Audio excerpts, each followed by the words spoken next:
많이 웃어주셔서 감사합니다. 많이 닮았죠? 거의 합동유세가 막바지 지점입니다.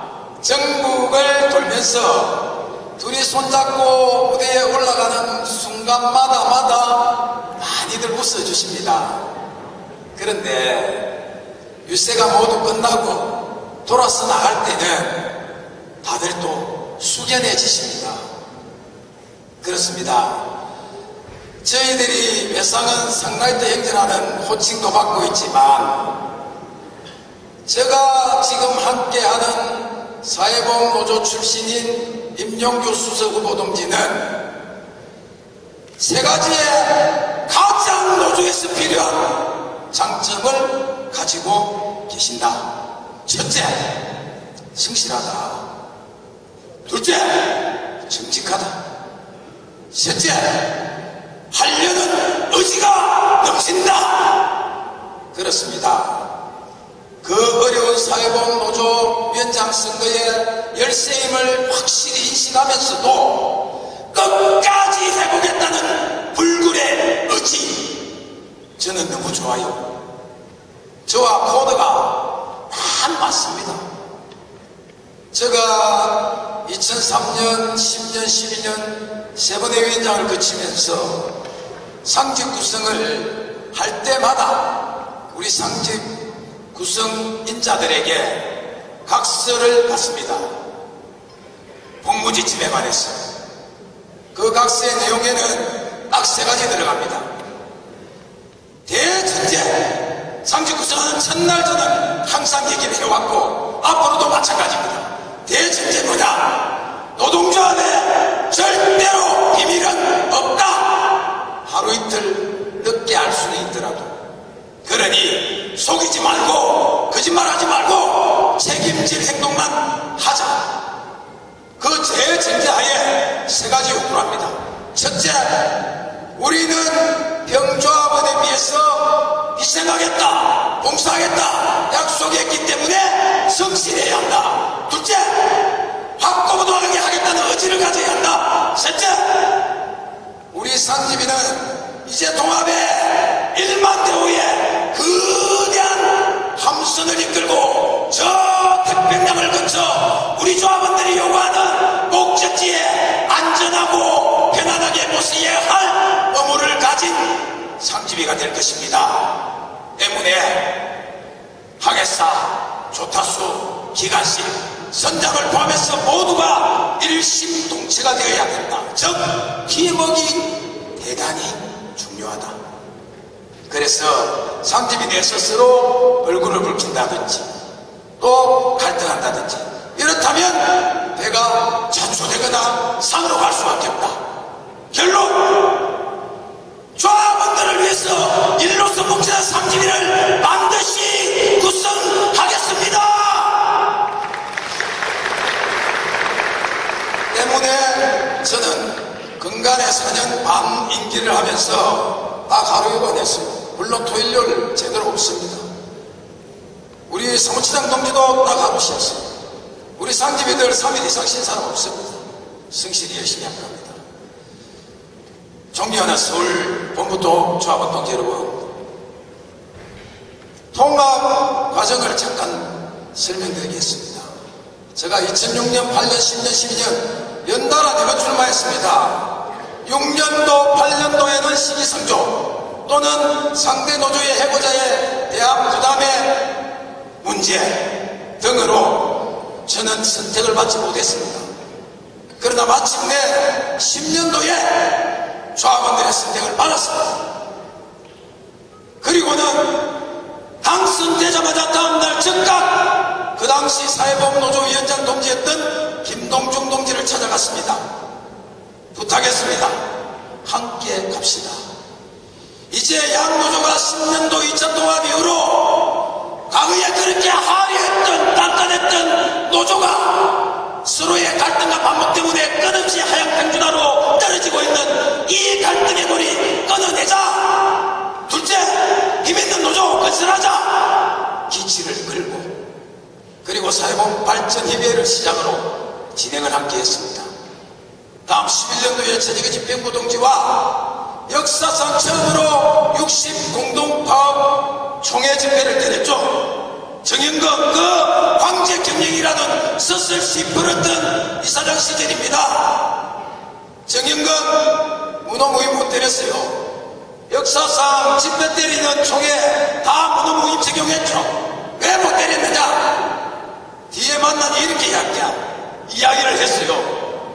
정영근 그 당시 이사장이 뒤에 임기를 끝나고 만나니까 양노조 같이 대드니까 어찌할 바를 모르겠더라. 그렇습니다. 함께하고 통합하는 힘이 바로 그것입니다. 해서 11년도에 또 공동파업을 했죠. 차별임금 해소를 위해서, 차별정면 해소를 위해서, 신규인력 충원을 위해서. 기억하실 겁니다. 여러분들 공단해방광장 민주화광장에서 순환집회 파업했습니다. 또 대전 이남은 기재부 그 차리차 칼바람 때리는 데서 파업했습니다. 물론 조합원들이 원하는 대로 과실을 적각손에 안겨드리지는 못했습니다. 그러나 10년도 이전에 무조건 반납만 했던 불용예산, 저하고 최재규 동지 출근시켜서 금토일 앉아서 6급 5급 앉혀놓고 예산서 결산서 빡빡 디비니 사측에서 일요일에 항복 만원짜리 단위 이상은 다 드리겠습니다. 큰 돈 아니지만 개인당 평균 27만 원을 여러분들 그때부터 플러스 알파로 받고 있습니다. 그런데 차별임금 해소 안 되더라. 그 당시 그 해에만 장관 3번 만나고 국장이 하는 말할 것도 없어요. 제가 워낙 가서 비비고 책상 두드리고 고함 지르니까 입구에서 제 이름 대면 출입 통제까지 받았습니다. 12년도에 6개 노조 뭉쳤습니다. 아까 한백대 동지 이야기 주셨습니다. 그리고 파업 때렸죠. 민주노총, 한국노총 경계 없이 6개 노조가 2만여 명이 파업한 역사는 대한민국 최초입니다.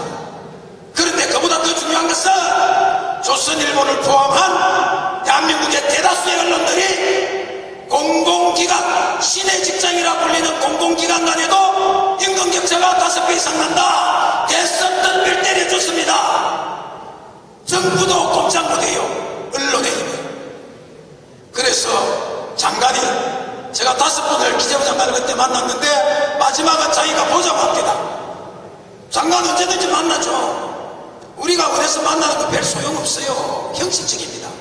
그러나 상대가 원해서 만나는 것은 확실히 효과가 있습니다. 이런 이야기합니다. 광고 계속 때리고 나가니까 그만하시죠. 변경 단서조항 고쳐서 지침 내리겠습니다.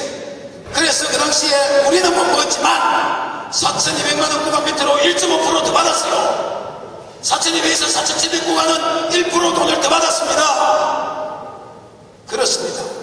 하면 된다. 그런데 중요한 것은 이제 우리도 공공기관 중에 하이그룹에 있으니까, 다만 우리가 근속연수가 좀 길다 보니까 좀 전체 평균 금액은 높죠. 차차로 치고 올라오면 머지않아 우리도 일방적 예산 지침이 아닌 차등 예산을 받을 수 있으리라 기대했지만, 그 해의 파업 이후에 10년도 사건을 가지고 검찰이 178명을 재수사 들어옵니다. 우리 직장 그 당시 노조가 3명이 해고되고 전신에 징계 묻고 난리가 났죠. 그러면서 복지투쟁의 일로 매진하는 동안 직장 노조 성광이 안 움직이니까 숟가락 얹었던 양대 노총 공공연맹도 전부 꼼짝을 안 해요. 아무도 움직이질 않습니다. 분통 터지고 화가 나 미칠 노릇입니다. 동기 여러분, 해고 복직 쉬운 거 아니죠. 쉽지 않습니다. 참 어렵습니다. 아마 본사 동지들은 많이 들었습니다. 특히 작년에 6월, 10월에 국감 때 아주 복지부 장관하고 이사장하고 개작살이 났습니다. 그렇습니다. 저희가 복지부 하나 시키려면요, 진노위, 중노위, 법원, 검찰, 복지부를 포함한 정부, 청와대, 그리고 국회까지 전방위적인 작업을 해야만 가능하다. 그래서 복직한 거예요. 저도 검찰의 구역 2년 실형 맞았습니다. 왜 이야기를 하느냐? 그러한 배우의 복지의 경험을 바탕으로 현재 우리 통합노조의 잔류된 12명의 해우자 복직에 저는 앞장서 최선을 다하겠습니다. 그리고 또 하나, 제가 2003년도 2001년도 저희가 임금 동결로 인해서 3년도에 돈이 동결에 의해서 내려갔죠. 2003년도에 제가 위원장을 했습니다. 그래서 식대 교통비 신설 요구를 했죠. 교통비는 실패했지만 식대 14만 원을 쟁취했습니다. 이 과정도 복잡해요. 그 당시 이승재 이사장, 김하중 복지부 장관 죽어도 안 된다. 최고 3만 원 줄게. 그런데 그 당시 지금은 기재부죠. 기획예산처 장관 박봉엄 장관하고 다이다이 단판을 지어서 받게 되었습니다. 6개월 동안 아침 집회 투쟁 계속 때렸습니다. 10월 11일에 걸쳐서 공단 선거에서 매일 2, 300명씩 전국 순환 숙박투쟁 집회 때렸습니다. 중요한 것은 마음대로 해야 합니다. 특히 우리 서울본부 동지들 제가 잘 압니다. 제가 출마할 때마다 저 친구 나오면 또 박 끌고 가고 피곤하게 만들고 손실금 주고 그러니 지금 안 된다. 하도 많이 들어서 저도 알아요. 동지 여러분 잘 상기해 보십시오. 2003년도에도 동지 여러분께 피해드린 거 없습니다. 밥 손실금 다 보상받았고 식대 연간 156만 원으로 다 충당했습니다. 2011년 12년도에도 밥 손실금 다 받았어요. 왜 이야기를 하느냐? 제가 생긴 건 이렇게 무식하게 생겼지만 저도 경제학 전공했습니다. 법학 전공했습니다. 보건정책도 공부했습니다. 저 그렇게 무식한 놈 아니에요. 생각할 줄 알고 판단할 줄 알고. 저는 매일마다 특정 종교를 믿지는 않지만 장깨는 새벽마다 저는 기도합니다. 이 통합노조를 어떻게 하면 잘 이끌고 나갈 수 있을까? 지혜를 주십시오. 용기를 주십시오. 그리고 전조합원들이 저를 믿고 따를 수 있게끔 덕망을 주십시오. 그렇습니다. 너무 무식하게만 보지 말아 주시기를 부탁드리겠습니다. 동지 여러분, 공약 말 많습니다.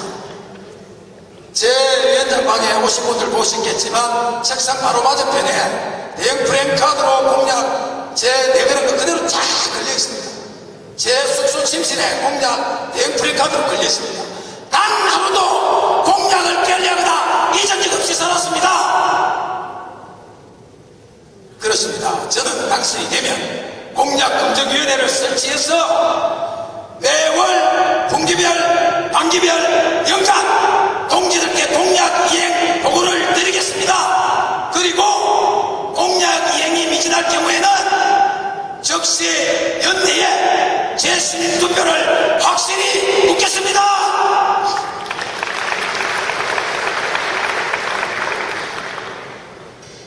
제가 네 분야 21개 꼭지를 공약을 내걸었는데 3개 분야는 완성을 했거나 진행 중입니다. 1개 분야는 손을 못 댔어요. 조합원 여러분들이 가장 원하는 복지 분야입니다. 구직장노조 사이트 7월달 중훈위 중지비 결과의 첨부물을 보시면 어떻게 협동조합을 설립해서 어떤 방향으로 앞으로 나갈 것이며 조합원 여러분에게 어떠한 혜택을 줄 것이다 다 명기되어 있습니다. 지금까지 딜레이한 것은 통합 이후에 함께 가기 위해서 딜레이한 것이고 그때 동지 여러분들이 당신이 된다면 적극적으로 도와주셔서 함께 가시를 누렸으면 좋겠습니다. 존경하는 서울본부 조합원 동지 여러분, 아까 단협 때문에 혼에게 혼났습니다. 이 자리를 빌어서 근본 단협을 잘못 체결한 것에 대해서 진심으로 사과를 드리겠습니다. 잘못했습니다. 제가 4년 요구를 진행하면서 사보노조의 5분의 위원장을 거쳤습니다. 비대위원장 포함해서. 잘 아시겠지만 위원장이라는 사람들은 캐릭터가 다 강해요. 바뀔 때마다 맞춰서 같이 하기 무지하게 어렵습니다. 특히 금년의 경우 초반에 정년 문제가 서로 정책 방향이 달랐습니다. 특권자 배식비 문제가 정책 방향과 실행 단계가 달랐습니다. 근본 단협에 있어서 또 다르게 갔습니다. 직장에 한 며칠 넘게 찍었죠. 저는 지금까지 노조하면서 가장 힘들고 괴로웠던 시기가 근본 단협 체결 과정이었습니다. 제가 조합원들한테 쓴 편지를 읽고 어느 조합원이 전화가 왔어요. 위원장 동지, 이거 찍으라는 말이오, 반대라는 말이오. 제가 이렇게 답했습니다. 내가 현장에 있었더라면 나는 반대를 찍을 것이다. 그렇습니다. 그러나 동지 여러분, 자칫 8년을 제가 준비해온 통합이 금년의 단협 때문에 깨질 것이 더 큰 가치다 해서 부득불 단협을 체결하게 되었습니다. 제가 통합위원장이 된다면 잘못 체결한 단협 제가 다시 끌어엎어서 조합원 여러분들의 억울함을 반드시 풀어드리겠습니다. 그리고 요즘 아마 제가 좀 될 것 같은가 봐요. 유세가 쭉 산부로 올라오니까 오늘 점심때 사측에서 장기근속 휴가 마이오패스에 새로 등재를 했답니다. 좀 겁이 나나 봐요. 저는 무모한 투쟁을 하지 않습니다. 그러나 투쟁이 필요할 때는 반드시 투쟁하는 놈입니다. 때로는 저 혼자 힘으로 이사장하고 답판을 지어서 우리 단협도 과거에 직장노조에서 체결했고, 때로는 상급 단위가 필요하면 상급 단위에 맞게, 그때 규모에 맞게 동지 여러분들의 피해는 최소화, 우리가 노려야 될 수 있는 권리는 최대화, 그러한 전략으로 투쟁을 앞으로도 전개해 나가겠습니다. 요양직 동지 여러분, 11년도 인정조사, 지역협의회 사례, 표준장기계약서 다 없앴습니다. 또 서울 동지 여러분, 결혼, 뻑하면 본부의 TF, 이제 반드시 제가 고리 끊어내고 공단본부를 슬림화하고 우리 현장에서 지사에서 고통받는 동지들의 아픔을 들이대는 데 최선을 다할 것입니다. 서울본부 동지 여러분, 지도자의 등봉을 저는 두 가지로 봅니다. 첫째, 소통과 화합의 리더십이 있어야 된다. 둘째, 미친듯이 일하는 열정이 있어야 된다. 그 부분에 관한 저는 두 가지 다 검증을 받았습니다. 첫째, 모든 일을 대다수 만장일치로 통과시킨 전력이 있습니다. 둘째, 조합원 여러분들이 저의